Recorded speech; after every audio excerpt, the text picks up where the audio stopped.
Madame, Monsieur, Yorana et bienvenue dans votre journal sur TNTV au sommaire de ce samedi 15 novembre. 3 ans après son inauguration, la grande pirogue double de Paoufei est en piteux état. Depuis 1 an, elle a été retirée de son emplacement et est stockée à Motuuta. Pour le gouvernement, sa rénovation est jugée trop coûteuse.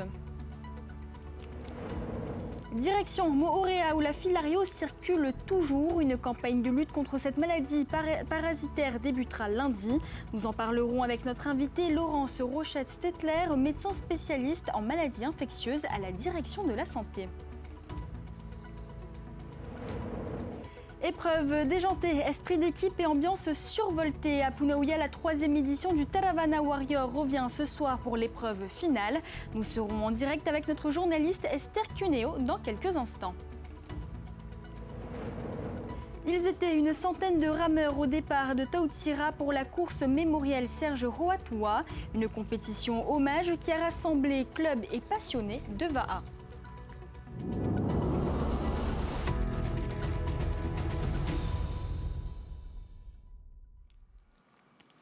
Elle ne reviendra pas, la grande pirogue double de Paoufei ne sera pas réinstallée. L'ouvrage présenté comme un symbole culturel lors de son inauguration en 2022 tombe aujourd'hui en ruine. Sa restauration est jugée trop coûteuse par le gouvernement. Les détails avec Esther Cuneo et Matai Horei. Son inauguration place Tumarama avait été célébrée en grande pompe le 29 juin 2022. 2 ans plus tard, la pirogue a triste allure. Exposée au soleil et à la pluie, elle présente des fissures et des infiltrations qui nécessitent son retrait. Et s'il avait d'abord été question de la rénover, cette maquette de 18 mètres de long dort aujourd'hui sous un chapiteau à Motuuta. Un symbole culturel, aujourd'hui à l'abandon selon l'élu Tapura, dans une question orale à Taraoi, au ministre des Grands Travaux. Qu'avez-vous décidé de mettre en œuvre pour restaurer cette pirogue? Et dans le prolongement, avez-vous envisagé la construction d'un abri pour le préserver? Il s'agit ici d'une pirogue que nous avons façonnée en hommage à nos ancêtres.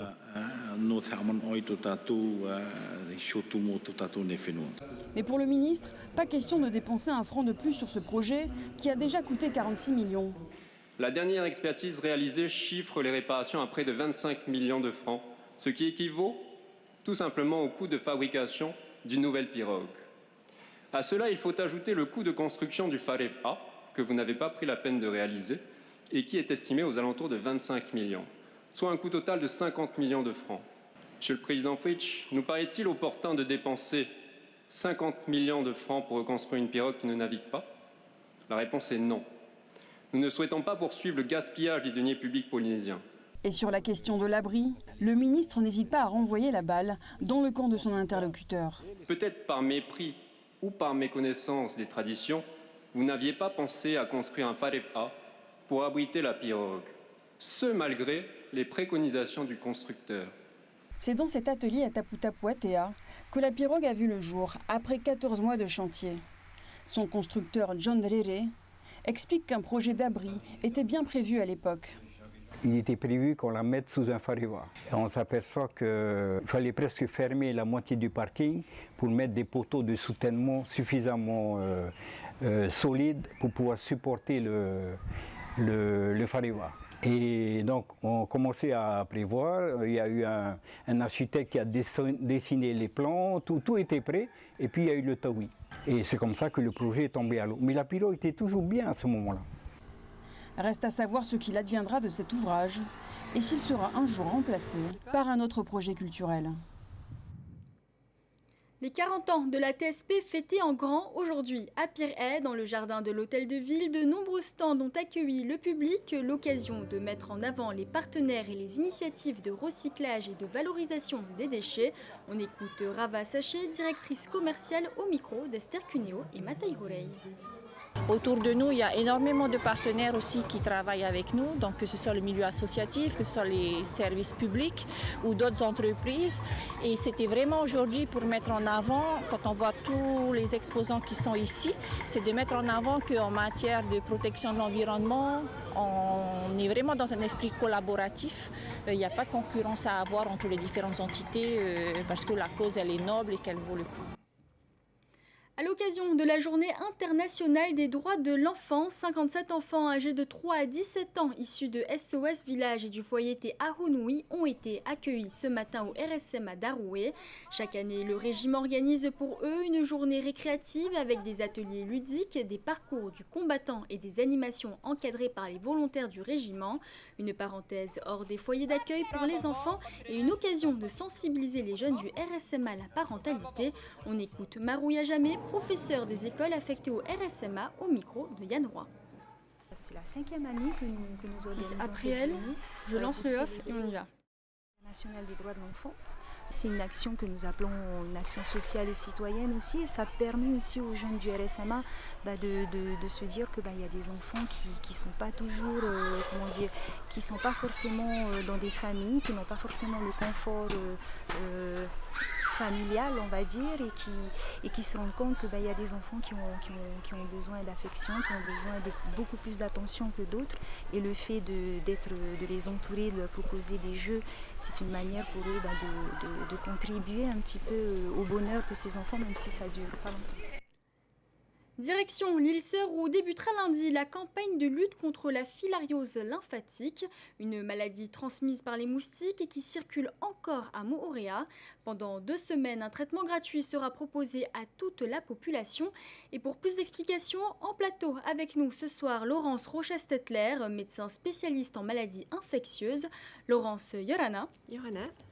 Alors tout d'abord, on l'a dit, la campagne débutera lundi. Elle va durer 2 semaines, donc jusqu'au 29 novembre. Comment est-ce que ça va se dérouler concrètement ? Alors, il y aura 2 volets essentiellement. Il y aura un volet de distribution de médicaments dans les écoles, dans toutes les écoles de l'île, par les équipes de la direction de la santé. Et l'après-midi, il y aura une dizaine de stands installés tout autour de l'île, dans des endroits de fréquentation élevés, où les gens pourront venir à des horaires précis. Donc globalement, c'est l'après-midi entre 15 et 19 heures en jour de semaine. Sur le férié et les samedis, ça sera le matin entre 8h et 12h. Et il y aura quelques actions également le dimanche matin tôt dans des magasins qui drainent beaucoup de monde à ce moment-là. Et pourquoi faire cette nouvelle campagne du coup ?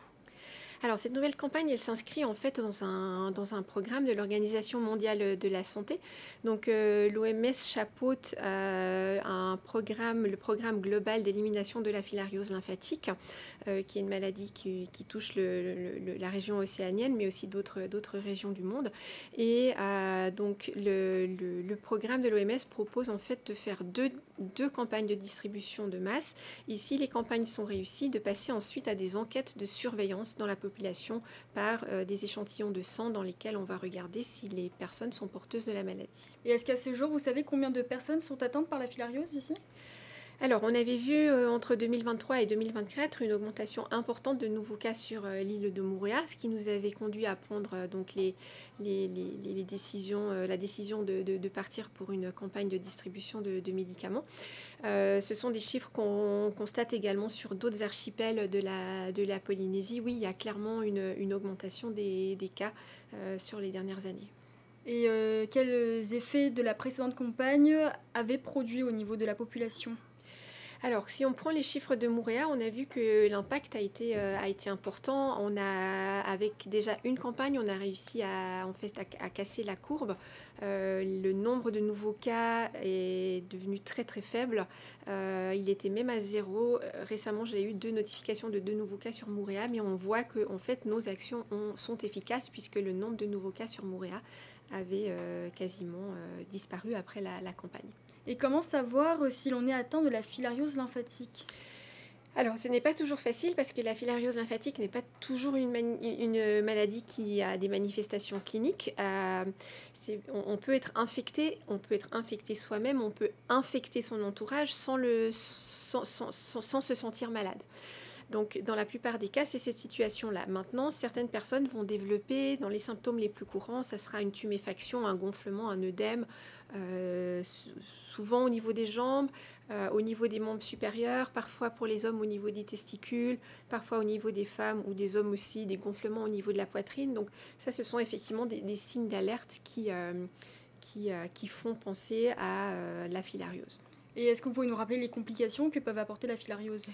Oui, donc la filariose, c'est une maladie parasitaire. Donc pour reprendre un peu en amont le cycle, c'est un moustique qui transmet une larve de ce parasite qui va se développer dans le système lymphatique, notamment des gros vaisseaux des membres inférieurs, et qui va obstruer les vaisseaux lymphatiques. Et donc la lymphe va sortir des vaisseaux, et c'est ce qui explique en fait ces jambes qu'on appelle éléphantiasis.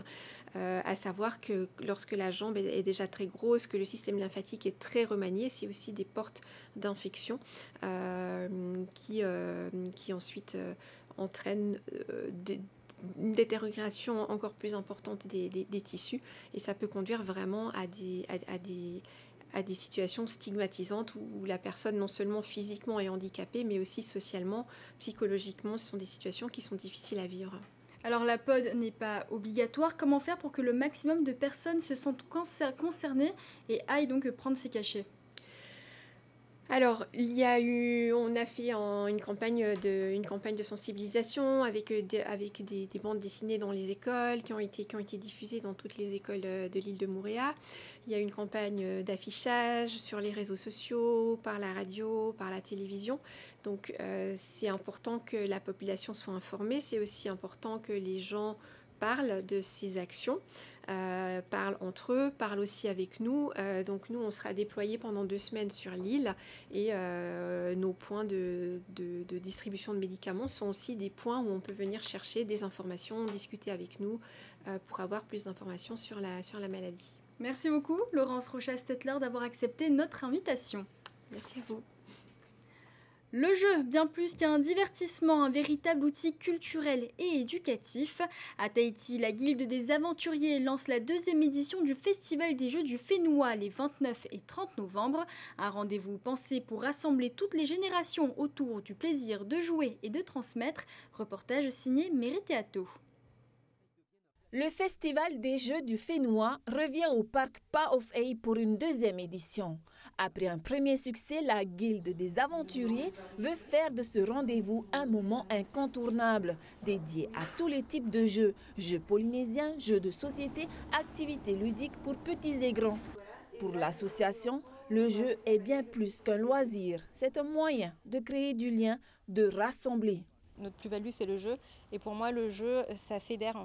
C'est un outil de pédagogique, éducatif, culturel. Et c'était important pour moi de créer ce festival pour faire en profiter à tout le monde et faire découvrir le bienfait du jeu en fait. Cette année, le festival met un accent particulier sur 2 dimensions, la petite enfance et la valorisation des jeux traditionnels polynésiens pour créer une rencontre entre les cultures. Ce qui est intéressant aussi cette année, on développe la petite enfance, mais on donne une plus grande place aussi aux jeux polynésiens. C'est une rencontre interculturelle parce qu'il y a les jeux société qui viennent plus de l'Europe, voilà, et il y a le jeu polynésien. Et donc là, on veut vraiment faire un échange de culture justement.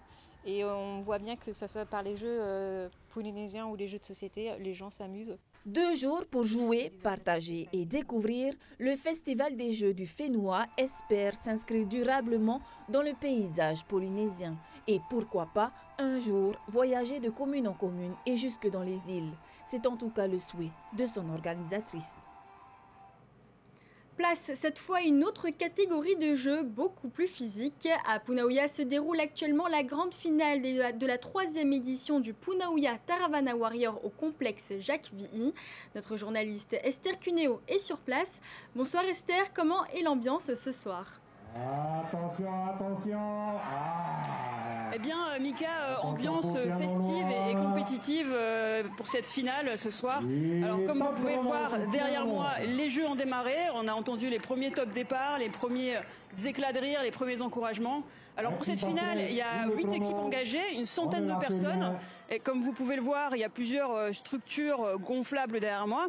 Alors, à mes côtés, il y a Vanessa Deliti, animatrice de cet événement. Vanessa, bonsoir. Comment vous avez recruté tous ces jeunes dans les quartiers? Alors, Yorana, ici à la commune de Pounavé, on a l'habitude d'organiser ce genre d'événement. On a aussi des référents qui, à chaque manifestation, répondent présents et sont là pour pouvoir représenter leur quartier. Alors, parlez-nous un peu des épreuves. Quelles sont les épreuves clés? Alors, on va retenir d'avoir l'endurance, l'acrobatie, de l'équilibre et surtout d'être le plus rapide sur toutes les équipes.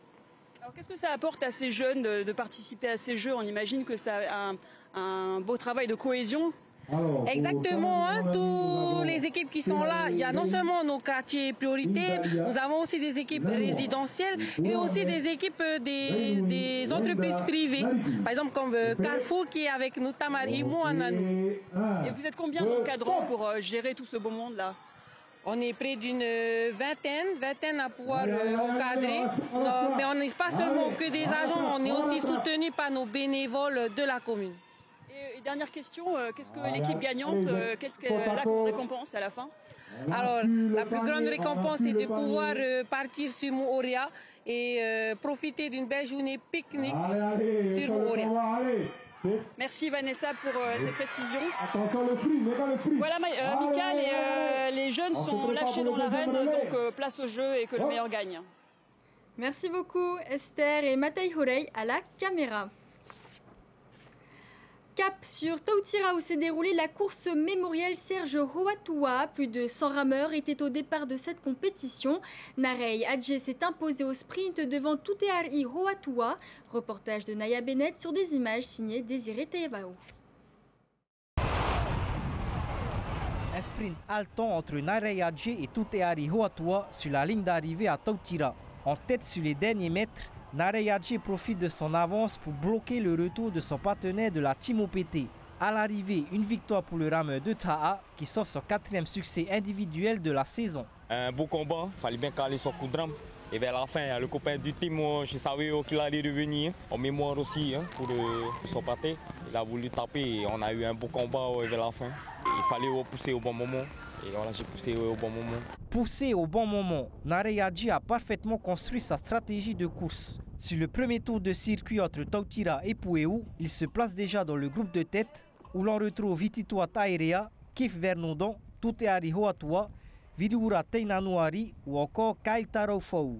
Au large, les rameurs surfent et profitent pour récupérer. Et dans le lagon, sur la dernière remontée entre Pueu et Tautira, Hititoa Taerea place la première accélération. Mais le vainqueur du Teaito en 2022 manque de jus. Bien géré ma course, mon premier tour j'ai bien géré. Hein, et j'ai essayé de pousser au deuxième tour, mais bon, ça a lâché. J'ai essayé de mettre la pression, de garder la pression devant, mais bon, ça n'a pas tenu. Ça a lâché, mais bon, félicitations aux autres. Hein. Si Hititoa Taerea craque physiquement, ce n'est pas le cas pour Narei Adje et Tuteari Hoatua. Les deux rameurs se livrent une belle bagarre jusque dans les derniers mètres, avec une victoire à l'arrivée pour Narei Adje en 1 h et 45 minutes. Il y avait quand même des connors qui étaient là et je pense qu'ils avaient faim aussi aujourd'hui, ils voulaient gagner aussi.